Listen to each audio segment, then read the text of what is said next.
बिस्मिल्लाहिर्रहमानिर्रहीम अस्सलाम वालेकुम। नाज़रीन, पिछली एपिसोड में हमने आपको बताया था कि कैसे मंगोलों ने हमला करके अर्तगल को पकड़ लिया था और हलीमा सुल्तान वहां से भागने में कामयाब हो गई थी और कैसे मंगोलों ने काई कबीले पे हमला करके उनका कत्लेआम किया है। नाज़रीन, आज की वीडियो में हम आपको बताने जा रहे हैं ड्रामा सीरियल अर्तगल गाजी के सीजन 2 एपिसोड नंबर 2 में क्या होने जा रहा है।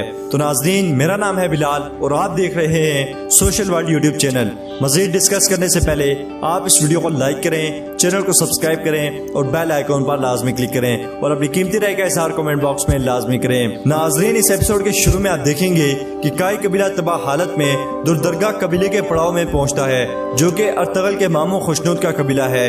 जब दुर्दरगा कबीले के लोग काई कबीले को इस हालत में देखते हैं तो हाइमा खातून का भाई सरदार खुशनूद, जो दुर्दरगा कबीले का सरदार है, वो अपनी बहन के पास आता है और अपनी बहन से पूछता है, क्या हुआ बहन, क्या हुआ तुम्हें? जिस पर हाइमा खातून कहती हैं कि मंगोलों ने हम पे हमला किया है, हम तबाह हो गए हैं। और फिर सरदार खुशनूद पूछता है कि अर्तगल और गुंदुगदू कहाँ हैं? जिस पर हाइमा खातून कहती हैं कि जब हमारा काफिला आराम कर रहा था तो अर्तगल और हलीमा सुल्तान ताज़ा दम होने के लिए जंगल की तरफ निकले थे और गुंदुगदू काफिले के साथ था।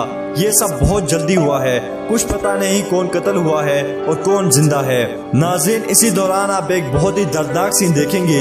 दिली दमीर एक घोड़ा गाड़ी पे अपनी बेटी आइकिस को लेकर आते हैं, जो मंगोलों के हमले में मुकम्मल तौर पर जल चुकी होती हैं। दिली दमीर को देखकर दुर्दरगा कबीले के आरिफ नामी तबीब उनके पास जाते हैं तो दिली दमीर कहते हैं कि आरिफ भाई, मेरी बेटी की मदद करें, उसको बचा लें। और फिर वो आइकिस को उठाकर तिबी खेमे में ले जाते हैं और हाइमा खातून अपने भाई सरदार खुशनूद के साथ उनके खेमे की तरफ जाती हैं और खेमे के आगे सीढ़ी में बैठ जाती हैं और कहती हैं, मैंने ऐसी बड़ी फौज कभी नहीं देखी।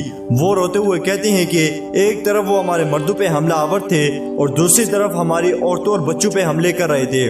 काई कबीले ने बहुत सी जंगें लड़ी हैं, लेकिन इस शिद्दत का हमला हमने पहले कभी नहीं देखा। जिस पर सरदार खुशनूद कहते हैं कि लगता है मंगोल हमारी तवक्को से पहले हम पर हमला आवर हो गए हैं, आगे आने वाले सख्त दिन हमारे मुंतजिर हैं। इसी दौरान वहाँ सरदार खुशनूद का बेटा तैमूर आता है। वो हाइमा खातून से मिलता है और कहता है, मेरी फूफो जान, मुझे आपके नुकसान का अफसोस है। मैं कसम खाता हूँ, जिन्होंने आपको तकलीफ पहुँचाई है, मैं उन्हें नहीं छोड़ूंगा। नाज़रीन, इसी दौरान हलीमा सुल्तान अर्तगल के घोड़े को पकड़े हुए कबीले में दाखिल होती है तो वो सब हलीमा के साथ अर्तगल को ना देखकर परेशान हो जाते हैं और सुलजान खातून आगे बढ़कर हलीमा को घोड़े से उतारती है और सरदार खुशनूद हलीमा से पूछते हैं कि क्या हुआ है, बताओ मुझे। और फिर हलीमा उनको वो सब बताती है जो उनके साथ पेश आया था और कहती है कि मुझे सिर्फ अर्तगल का घोड़ा मिला है, मैं उसे नहीं ढूंढ सकी, मुझे नहीं पता कि अर्तगल जिंदा भी है कि नहीं। नाज़रीन, इसी दौरान आप देखेंगे मंगोल एक जगह आग जलाकर बैठे हुए हैं और अर्तगल भी उनकी कैद में एक वजनी लकड़ी अपने कंधे पे उठाए हुए उनके पास बैठा है और कहता है कि ए अल्लाह, जब तक मैं अपना बदला ना ले लूं, मुझे मौत ना देना। नाज़रीन, इसी दौरान आप देखेंगे गुंदुगदू अपने सिपाही हमजा के साथ कबीले में दाखिल होता है और उसने एक मंगोल को पकड़ा होता है। जब लोग उस मंगोल को देखते हैं तो उसको पत्थर मारते हैं और गुंदुगदू कहता है कि ऐसा मत करो, ये मुझे जिंदा चाहिए।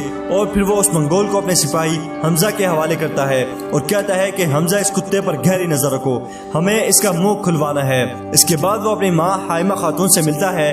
वो कहता है कि शुक्र है अल्लाह का, आप जिंदा हैं। और फिर वो अपनी बीवी से मिलता है। इसी दौरान वहाँ हलीमा आती है। गुंदुगदू हलीमा सुल्तान को देखकर अपनी माँ से पूछता है कि मेरा भाई अर्तगल किधर है?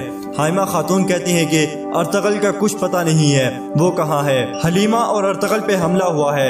ये सुनकर गुंदुगदू अपने सिपाही हमजा को कहता है कि जंबाजों को तैयार करो, हमें मेरे भाई को ढूंढने जाना है। और फिर गुंदुगदू कहता है कि तुर्गत और दोहान कहाँ है? इनकी भी कुछ खबर नहीं। इसके बाद सरदार खुशनूद गुंदुगदू से कहते हैं कि आओ खेमे में चलें, वहाँ बैठकर सोचते हैं और फिर कोई फैसला करते हैं। इसके बाद वहाँ सरदार खुशनूद का बेटा तैमूर आता है और वो गुंदुगदू के गले मिलता है और गुंदुगदू तैमूर को कहता है, अगर हम इस मंगोल कुत्ते का मुंह खुलवा लें तो हमें उनके ठिकाने का पता चल सकता है। इस पर तैमूर कहता है कि आप थोड़ी देर हमारे कबीले में आराम करें, मैं इसको देख लेता हूँ। इसके बाद तैमूर उस मंगोल सिपाही के पास जाता है और उसके हाथ की 2 उंगलियां तोड़ देता है और उसको कहता है, अगर तुमने मुंह ना खोला तो मैं तुम्हारी सारी हड्डियां तोड़ दूंगा।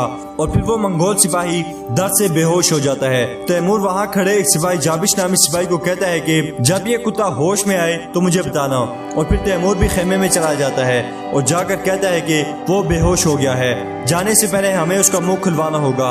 और फिर वो कहता है कि जब तक हम उस काफिर नोयान को तलाश नहीं कर लेते हमें सुकून नहीं मिलेगा। फिर सरदार खुशनूद हलीमा सुल्तान से पूछते हैं कि क्या जिस आदमी ने तुम पर हमला किया वो गंजा था और उसके सर पर पूंछ थी? जिस पर हलीमा कहती हैं कि बिल्कुल ऐसा ही था खुशनूद मामू। ये सुनकर सरदार खुशनूद कहते हैं कि इसका मतलब ये है कि नोयान अर्तगल को जिंदा पकड़ना चाहता है। ये सुनकर गुंदुगदू कहता है कि मामू ये आप कैसे कह सकते हैं? सरदार खुशनूद कहते हैं कि नोयान ने अर्तगल के पीछे अपने सबसे काबिल यकीन आदमी भेजा है और इसका मतलब साफ है कि वो अर्तगल को जिंदा गिरफ्तार करना चाहते हैं, इसलिए पहले हमें अर्तगल को तलाश करना है। नाज़रीन, इसके बाद आप देखेंगे कि गुंदुगदू का सिपाही हमजा उस मंगोल सिपाही के पास खड़ा है जिसको गुंदुगदू पकड़ के लाया है और वो तैमूर के एक सिपाही जिसका नाम कुचाबश है उसको कहता है कि तुम्हारी एक मेहरबानी चाहिए, तुम इस सिपाही पे नजर रखो, मैं जल्दी से खाना खा के आता हूँ। जिस पर कुचाबश कहता है कि तुम फिक्र ना करो, मैं संभाल लूंगा। और फिर हमजा वहाँ से खाना खाने चला जाता है और कुचाबश की निगाहें बताती हैं कि वो गद्दार है। इसी दौरान वहाँ दिली दमीर आते हैं और मंगोल सिपाही उनसे पूछता है कि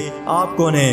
क्या उस आग से जली हुई लड़की के बाप हो? दिली दमीर जो अपनी बेटी के जल जाने की वजह से बहुत गमगीन होते हैं और वो उस मंगोल का गला दबाना शुरू कर देते हैं और कोचाबश मुस्कुरा रहा होता है। इसी दौरान जब कोचाबश खेमे से गुंदुगदू को निकलते हुए देखता है तो वो दिली दमीर से कहता है कि छोड़ दें इसको, मगर दिली दमीर उसे कत्ल कर देते हैं। जब गुंदुगदू वहां आता है तो दिली दमीर से कहता है कि ये आपने क्या किया?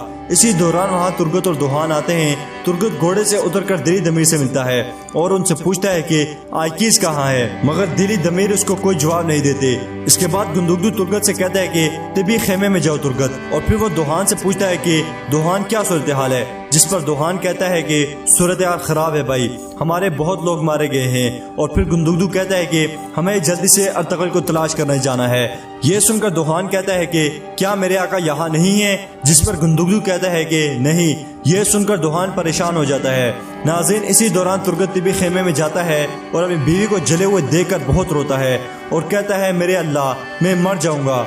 नाज़रीन, आप देखें कि दुहान हमजा और अब्दुर्रहमान के साथ खड़ा है और कहता है कि हमें अर्तगल भाई को अकेले नहीं छोड़ना चाहिए था। इसी दौरान वहाँ गुंदुगदू आता है और हमजा के मुंह पर एक जोरदार थप्पड़ मारता है और कहता है कि मैंने तुम्हें कहा नहीं था कि इस मंगोल पर नजर रखो? जिस पर हमजा कहता है कि मेरे आका आपने कहा था, मगर कोचाबश उसके पास था। इस पर गुंदुगदू हमजा को एक और थप्पड़ मारता है और कहता है कि तुम अभी भी बोल रहे हो। इस पर दुहान आता है और कहता है मेरे आका रहम करें, इससे गलती हो गई है। और फिर गुंदुगदू हमजा को कहता है कि घोड़े तैयार करो, हम जल्दी निकल रहे हैं। और फिर वो वहाँ से चला जाता है और दुहान और अब्दुर्रहमान हमजा को हौसला देते हैं और कहते हैं कि परेशान हो हमारे भाई, हो जाता है ऐसे।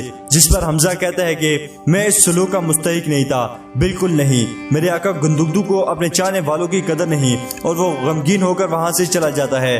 नाज़रीन, इसके बाद आप देखें कि अर्तगल के कंधे पे एक भारी लकड़ी बंधी है और वो चल चल कर थकन से निढाल हो चुका है और वो जमीन पे बैठ जाता है। इसी दौरान मंगोल कमांडर उसके पास आता है और कहता है मैंने सुना था तुम्हें पकड़ना बहुत मुश्किल है, मगर हमने तो बहुत आसानी से पकड़ लिया। जिस पर अर्तगल कहता है कि ध्यान रखना जलील इंसान, ये इतना आसान नहीं जितना तुम समझ रहे हो। जिस पर वो मंगोल कहता है कि तुम्हारे जैसे हजारों लोग मेरे हाथों कत्ल हो चुके हैं, मैंने समरकंद और बुखारा को रोन डाला है, तो तुम किस खेत की मूली हो? जिस पर अर्तगल कहता है कि जब तक एक भी तुर्क जिंदा है तुम्हें सुकून से नहीं बैठने देगा और जब तक मैं जिंदा हूँ मैं हार नहीं मानूंगा। नाज़रीन, अर्तगल इसी दौरान वहाँ पत्थर पे अपना खून लगाता है और अपनी अंगूठी भी इधर फेंक देता है ताकि गुंदुगदू उसको तलाश कर सके। नाज़रीन, इसी दौरान आप देखें कि नोयान अपना मुंह छुपाते हुए एक कारवां सराय में दाखिल होता है और उसके साथ उसका एक और आदमी भी होता है जिसका नाम बाछू होता है। नोयान वहाँ दाखिल होकर सराय के मालिक को कहता है कि हमारे लिए खाना लाओ और फिर बैठ जाता है। वहाँ 3 तुर्क सिपाही भी बैठे होते हैं और मंगोलों को और नोयान को लान तान कर रहे होते हैं और कहते हैं कि इन मंगोल कुत्तों का अभी तक किसी मर्द से पाला नहीं पड़ा। इसी दौरान नोयान, जिसने अभी तक अपना चेहरा एक चादर में छुपा के रखा होता है, वो उनसे पूछता है कि अगर नोयान तुम्हें नजर आ जाए तो तुम क्या करोगे? जिस पर एक सिपाही खंजर दिखाते हुए कहता है कि मैं इस बेगैरत इंसान को इस खंजर से कत्ल कर दूंगा। ये सुनने के बाद नोयान अपने साथ बैठे हुए शख्स को कहता है कि बाछू तुम तैयार हो? तो वो कहता है मैं तैयार हूँ और खड़े होकर ढोल बजाना शुरू कर देता है। और फिर नोयान एकदम से खड़ा होता है और उस जगह मौजूद तमाम सिपाहियों, बच्चों और औरतों को कत्ल कर देता है और वापस जाकर खाने की टेबल पर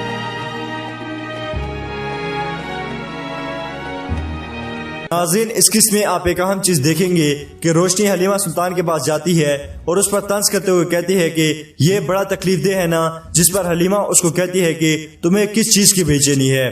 रोशनी कहती है कि मैंने अर्तगल का हमेशा इंतजार किया है, जिस पर हलीमा उसको कहती है कि तुमने अर्तगल का ख्याल अभी तक अपने दिल से निकाला नहीं है क्या, जिस पर रोशनी कहती है कि मैंने उसको भुला दिया है, मगर अब तुम क्या करोगी।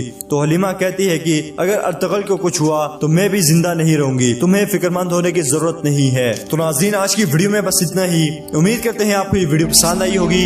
वीडियो पसंद है तो वीडियो को लाइक करें, चैनल को सब्सक्राइब करें। मिलते हैं इंशाल्लाह नेक्स्ट वीडियो में, तब तक के लिए अल्लाह हाफिज।